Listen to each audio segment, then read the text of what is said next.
Finally आता एक्झिबिशनची इथे आहे आणि तुम्हाला खूप सारी गर्दी आहे आणि आज कॅलिग्राफीचं वर्किंग चालू आहे. इकडे पॉडकास्टसुद्धा शूट चालू आहे आणि इकडे पसंत दादाने ज्या मूर्तीचं काल आखणी केली त्या मूर्तीसुद्धा आहे. सो आता एक मूर्ती इथे ज्या आहेत ना एक्झिबिशनमध्ये तर तुम्हाला मी दाखवतो आणि ऑन डिटेल्स समजून घ्या याच्याबद्दल. बाप्पाची मूर्ती तर अप्रतिम असेल. चला दाखवतो एकदम क्लिक्समध्ये.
मूर्ती आहे ना 3 फुटाची आहे आणि या मूर्तीचा आज मूर्तिकार मला इथे भेटला आहे. त्याचं नाव आहे तुझं? शुभम म्हणून जगताप. आणि ही मूर्ती तू बनवली आहे? हो.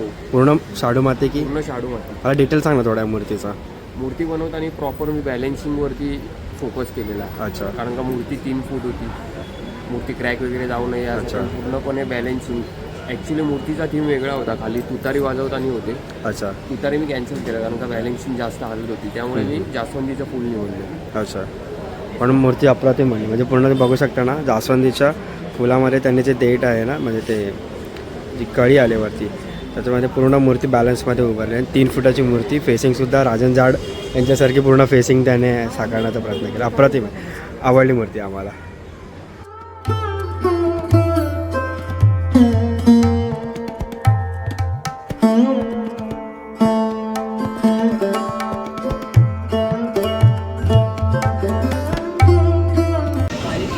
बाप्पाची मूर्ती एवढी मस्त आहे ना की अक्षरशः त्याने असं दाखवलं कलाकारांनी तर मूर्तिकाराचं नाव सगळं करावं. आणि मूर्ती ना त्या गादीच्या पाट्याशी लपले एकदम क्यूटसा बाप्पा. आपलं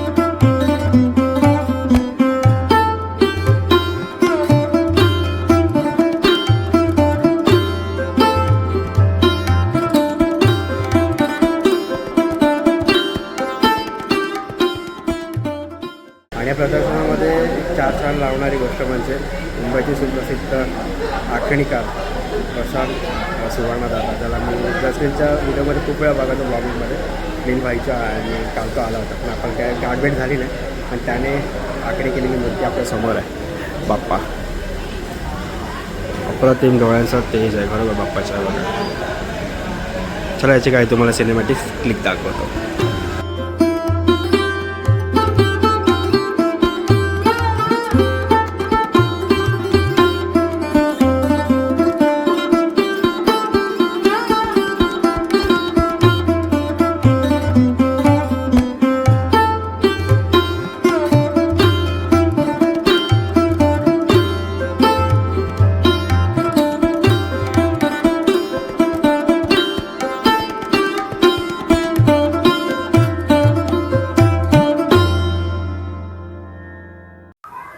तर मंडळी आता माझ्यासोबत आहे अक्षय दादा, आणि यावर्षी आता आपण जे छोट्या मूर्त्या बघितल्यात आणि गेली मला वर्ष मी 2 वर्ष शूट करतो आणि फायनली आपलं इन्व्हिटेशन आलं होतं आणि आम्ही फायनली पोहोचलो आहे. थोडा लेट झाला आहे परंतु काही गोष्टी मिस झालेल्या, पण ते तुम्हाला तुमच्या आयडियाची बघायला. कुठला आयडिया आपल्याकडे? भांडुपचे उत्सव आणि कलाध्याय ह्या 2 आयडिया तुम्हाला बघायला भेटणार आहे. आणि इन शॉर्टमध्ये कसा काय हा प्रोग्राम अरेंज होतो ते आपल्याला अक्षय दादा सांगेलच, आणि अक्षराची ओळख सांगायची काही गरज नाही भांडुपमध्ये. दादा हा प्रोग्राम तुझं अरेंज करतो तुझं कसं काय म्हणजे मूर्ती प्रदर्शन दिसतं? आता भांडुपचे उत्सव आणि कलाध्याय या दोन्ही संस्था मिळून, आता तुम्हाला माहिती आहे भांडुपचे उत्सव हे सोशल मीडियामध्ये जे भांडुपमध्ये पूर्ण आपले मंडळांचे उत्सव वगैरे होतात ते कव्हर करायचा प्रयत्न करतात, की जेवढे सोशल मीडिया थ्रू आपल्याला लोकांपर्यंत पोहोचता येईल त्याचा आपण प्रयत्न करतो, जास्तीत जास्त मंडळांशी कोलॅब करून वगैरे तसं. आणि कलाध्याय ही पूर्णपणे कलेला प्रोत्साहन देण्यासाठी म्हणून आम्ही स्थापन केलेली एक छोटीशी संस्था किंवा एक पेज आपण बोलू शकतो. तर हे आपलं 3रं वर्ष आहे. मागच्या 2 वर्षामध्ये आपण पहिल्या प्रमाणामध्ये जेव्हा आपण कार्यक्रम केलेला पहिल्याच वर्षी, तर कॉन्सेप्ट अशी आमच्या डोक्यात क्लिअर होती की मूर्तिकारांना आणि इतर जे कलाकार आहेत जसे चित्रकार आहेत किंवा स्कल्पचरर आहेत किंवा आखणीकार वगैरे आहेत, तर त्या लोकांना एक प्लॅटफॉर्म भेटावा. कारण ह्याच्या अगोदर भांडुपमध्ये किंवा मुंबईमध्ये पण आता महाराष्ट्र असोसिएशन आहे जी मूर्तिकारांची, ते लोक करत होते, 2-3 त्यांचे झाले पण आहेत. तर तसंच आपल्याकडनं पण एक काहीतरी हातभार लागावा म्हणून एक मूर्तिकारांचं प्रदर्शन आपण भरवायचा प्रयत्न केला. तर त्याच्यामध्ये पहिल्या वर्षी फक्त आपण भांडुपचे मूर्तिकार घेतलेले आणि त्याच्यामध्ये आम्हाला भांडुपच्या मूर्तिकारांनी खूप चांगला रिस्पॉन्स दिला. नाही बोलत तरी प्रत्येकाची 1-2 अशा मूर्त्या होत्या. अशा 15 मूर्त्या पहिल्या वर्षी मूर्त्या होत्या 9 मूर्तिकारांच्या अशा. मग त्या मूर्त्या आम्ही सुरुवातीला छोट्या जागेमध्ये मांडल्या. 5 मंदिरची आपली जागा होती तिथे मांडली. सुरुवात होती ती पहिलंच वर्ष होतं, आपल्याला एक्सपिरियन्स नव्हता. हा कार्यक्रम कितपत सक्सेसफुल होईल हे आम्हाला पण माहिती नव्हतं. पण आता दोन्ही संस्था, भांडुपचे उत्सव, भांडुपमधली पब्लिक, मूर्तिकार, कलाकार ह्या लोकांचा सपोर्ट तेवढ्या त्या कार्यक्रमाला भेटला. तर तेव्हा विशालदादा वगैरे आलेले, आपल्याकडे जे प्रफुल्ल कदम वगैरे आहेत, हे लोक आपल्याला प्रत्येक वेळी सपोर्टिव्ह राहिलेत प्रत्येक गोष्टीमध्ये. कुठली पण गोष्ट आम्ही विचारली तर ते लोक इतका फोनवरती आम्हाला रिस्पॉन्स करतात की हे करूया, हे नको करूया असं. त्या लोकांच्या गायडन्सप्रमाणे आम्ही आतापर्यंतचा हा सगळा प्रवास करतो. 2ऱ्या वर्षी एक थोडा स्केल अजून एक पाऊल पुढे टाकून आपण उपनगरसाठी ओपन केलं. मग त्याच्यामध्ये मूर्त्या परत एक 17-18 मूर्त्या झालेल्या, पण बाहेरचे मुलुंडचे कलाकार होते, कांजूरचे होते, नावरचे होते, भांडुपचे जे आपले रेग्युलर होते 9 जण ते होते. पण तेव्हा सगळ्यांच्या एकच मूर्त्या होत्या. त्यामुळे मूर्त्या पण तेव्हा वाढल्या, मूर्तिकार पण वाढले. आणि ह्या वर्षी आम्ही तो कार्यक्रम अजून एक पाऊल पुढे मग आम्ही मुंबईसाठी ओपन केला. मुंबई असं नाही, ओपन टू ऑल करून टाकला की कोणालाही त्याच्यामध्ये भाग घेता यावा, इन्व्हॉल्व होऊ शकतो. तर त्याच्यामुळे कसं आता जागा पण आपली त्या हिशोबाने वाढली, कार्यक्रम पण आम्ही तेवढ्या ह्याच्याने वाढवले. तेवढ्या लेवलला काम करायला, तेवढ्या लेवलला म्हणजे सुरुवातीला पहिल्या वर्षी आता प्रफुल्ल कदम तर दरवर्षी आमचे लाईव्ह स्कल्पचर फिक्स आहे. लाईव्ह स्कल्पचर कोण बनवतं? प्रफुल्ल कदम. कारण भांडुपसाठी आमचं एक ते नावच आहे आमच्यासाठी प्रफुल्ल कदम. त्यामुळे आम्ही तो दरवर्षी फिक्सच असतो की त्याची एक ना एक स्कल्पचर तो लाईव्ह बनवतो. आणि यावर्षी त्यांनी मारुतीचं स्कल्पचर लाईव्ह बनवलंय. तर ते झालं. आता आम्ही ह्या वर्षी प्रफुल्लचं पहिल्या दिवशी लाईव्ह होतं. आकाश तिरमल आलेले ओपनिंगला, ते पण सगळी त्याचीच आयडिया प्रफुल्लची की कोणाला आणायचं वगैरे. ते तो खूप प्रॉपरली या कार्यक्रमामध्ये त्याचं खूप इंटेन्शन असतं की हा कार्यक्रम कितपत योग्य होऊ शकतं. प्लस आमच्या भांडुपची उत्सवची टीम आहे, कलाध्यायची टीम आहे. या दोघांचं म्हणजे अजूनपर्यंत तरी नियोजनामध्ये कुठून आम्ही कमी पडलेलो नाहीये. तसं लोकांचा या वर्षीचा रिस्पॉन्स आहे, त्या ह्याच्यात तरी आम्हाला ते बरं वाटतं म्हणाला की लोक समोर. आणि यावर्षी आम्ही बघितलं, मी आता सुद्धा मूर्त्या बघितल्या ना, अप्रतिम सुद्धा मूर्त्या आहेत यावर्षी. आणि त्याप्रमाणे प्रशांत दादा सुद्धा मग सांगितलं, प्रशांत सुवर्णचा live झालेला. नीलबाई सुद्धा आला होता आणि असे खूप खूप सारे असे सेलिब्रिटीज, खूप सारे मूर्तिकार आणि असे छोटे मोठे गेस्ट वगैरे येत असतात. आणि आता इथे मी बघितलं ना पाठी सुद्धा दाखवतो, कॅमेरा सुद्धा पाठी फिरवा थोडासा.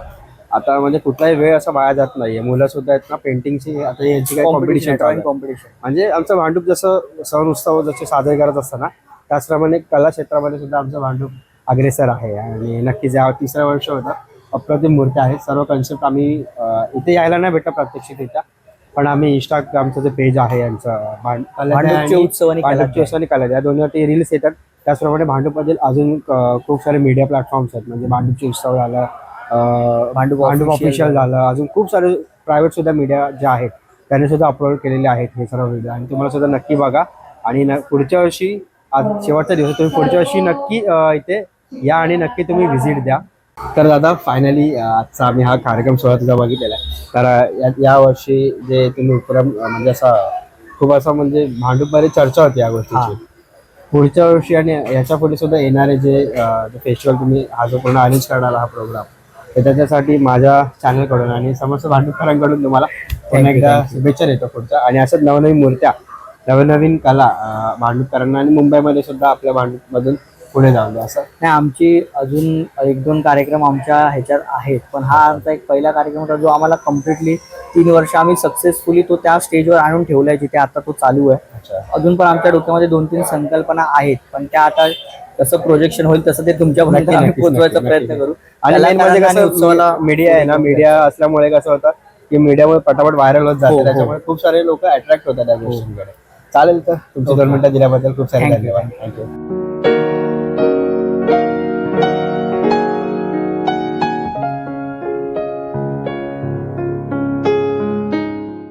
आता इथे ना एक्झिबिशनमध्ये काही स्टॉल्स लागले.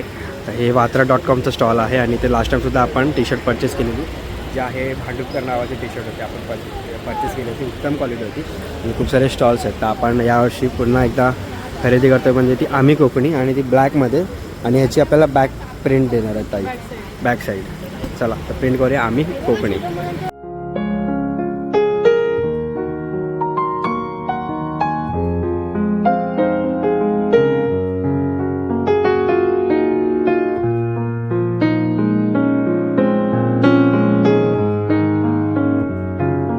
माझी टी शर्ट रेडी झालेली आहे दादाकडे वात्रा.comला.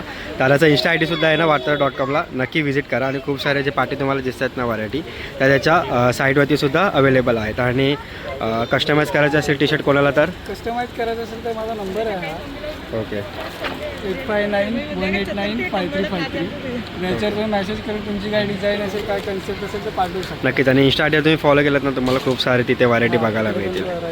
नक्कीच. आणि आपण पुन्हा एकदा एक टी शर्ट घेतलेली आहे, लास्ट टाईमसुद्धा टी शर्ट घेतलेली भांडूपकरची, आता आम्ही कोकणीची घेतली आहे. क्वालिटी 1 नंबर आहे. Thank you so much. चला तर म्हणजे फायनली आता निघायचा टाईम झालेला आहे आणि ब्लॉग थोडे लेट येतात, तर थोडा काही टेक्निकल इश्यूज आहेत, थोडं नवीन काहीतरी अपडेट करायचं त्याच्यासाठी. म्हणून तर आता भेटू पुढच्या ब्लॉगमध्ये. तोपर्यंत थँक्यू सो मच. बाप्पाच्या मूर्त्या आवडल्या असेल नक्की लाईक करा आपल्या या मूर्तिकारांचा एक लाईक होऊनच जाऊ. चला भेटू पुढच्या एका नवीन व्हिडिओमध्ये. तोपर्यंत थँक्यू सो मच.